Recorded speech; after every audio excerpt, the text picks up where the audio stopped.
अब वे गोविंद जी और सुनीता जी पधरौनी आज करना चाहते थे, लेकिन मैंने एडवांस टाइम दिया कि आज कोई और बुलाए तो कैसे जाऊंगा।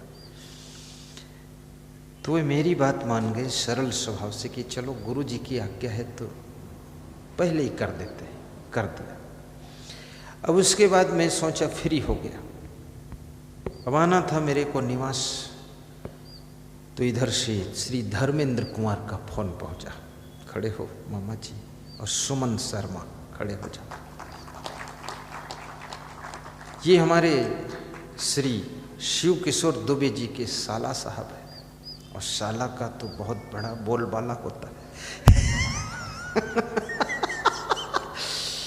और फिर वो अन्नपूर्णा का भाई, अगर भाई रूठ जाए तो अन्नपूर्णा तो अन्न पर बेन लगा देगी 2 दिन।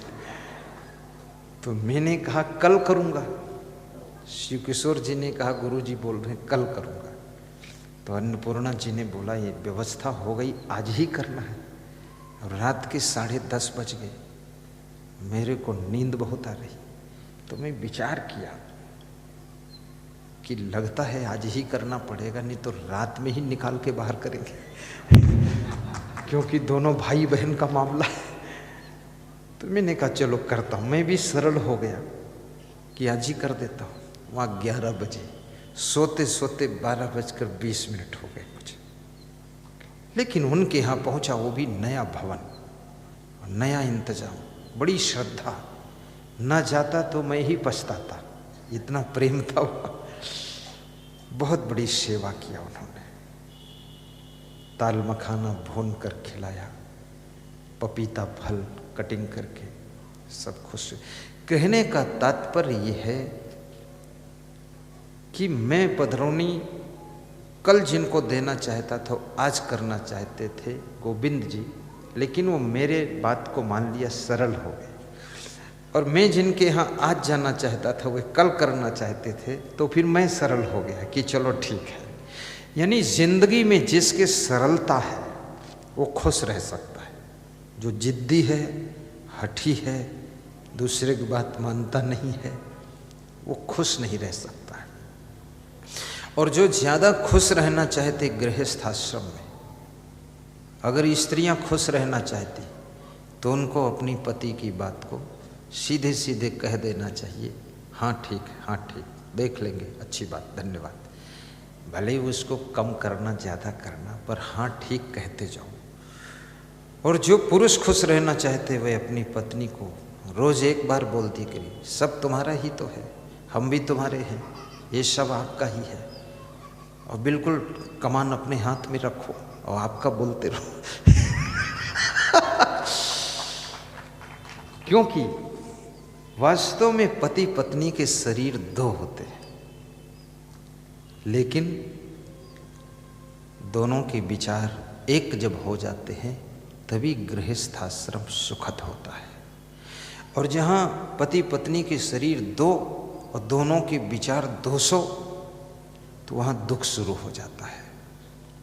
विचारों में मेल बनाइए, मैच करिए, हमेशा सबके लिए अच्छा सोचिए, सोचने में कुछ खर्च नहीं होता, शुभ कामना रखो। हमारे हिंदू संस्कृति में एक शब्द है शुभ कामना, जिसे दिवाली में आप शुभ कामनाएं भेजते, होली में शुभ कामनाएं भेजते, दिवाली में मीठा पकवान की फोटो भेजते मोबाइल में कि लो भोग लगाओ। अब उसमें कोई पेड़ा बर्फी थोड़े रखा, लेकिन उसकी शुभ कामना है कि आपको खिलाऊं। आप खाने के लिए भूखे भी नहीं हैं, पर वो शुभ कामना है। आप किसी को फोन करते हैं, धन्यवाद देते हैं कि आपको धन्यवाद है। आपके धन्यवाद से उसका मनोबल बढ़ जाता है। किसी अच्छा करने वाले व्यक्ति को धन्यवाद देना कभी मत भूलें। और सबसे बड़ा धन्यवाद अपने माँ बाप को दीजिए,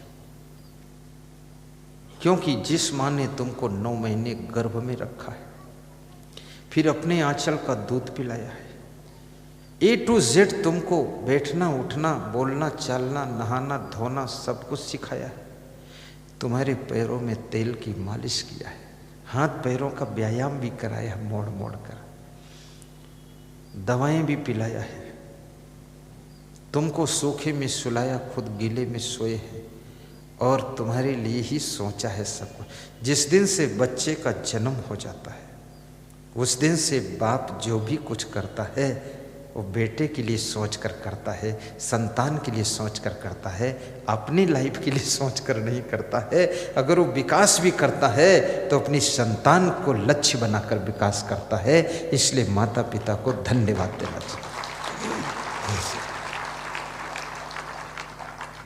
और माता पिता को चाहिए कि अपने बेटों को आशीर्वाद दे, धन्यवाद नहीं आशीर्वाद। बेटा फलो फूलो, अच्छी राह पर चलो, मैं जो भी हूँ सो हूँ, लेकिन तुम मेरे से 1000 गुना आगे बढ़। मैं अपनी आंखों से देख लूँ कि तूने चांद छू लिया है और तेरी स्पीड बहुत तेज है। अपने माता पिता को अपने कार्यों से भी खुश करो, स्वभाव से भी खुश करो। शिष्य को चाहिए कि अपने गुरु को धन्यवाद दे कि अगर गुरु मेरे जीवन में न होते तो हम भी शायद संसार के माया मोह के चक्कर में फंस जाते, शराबी बन जाते, जुआरी बन जाते, कितने कबाड़ी बन जाते। ये गुरु की कृपा है जो हम सब अवगुणों से बच गए। गुरु का बड़ा महत्व होता है। ठीक ठाक गुरु मिलना चाहिए। जैसे ठीक ठाक कोई मैकेनिक मिल जाए तो आपकी गाड़ी को 1 घंटे में पूरा कंप्लीट कर देता है, छोटी छोटी मिस्टेक सुधार देता है। और ठीक ठाक मैकेनिक नहीं है तो खराबी तो बुश में है, लेकिन इंजन खोल के बैठ जाता है, पूरा टर्बो इंजन खोल दिया, बेकार कर दिया। तो गुरु भी परफेक्ट होना चाहिए। गुरु इफेक्ट हो, गुरु परफेक्ट हो, गुरु करेक्ट हो। और ऐसा जो गुरु हो उसको शिष्य को चाहिए सिलेक्ट करे, और ऐसा नहीं है तो उसे रिजेक्ट करे। हाँ,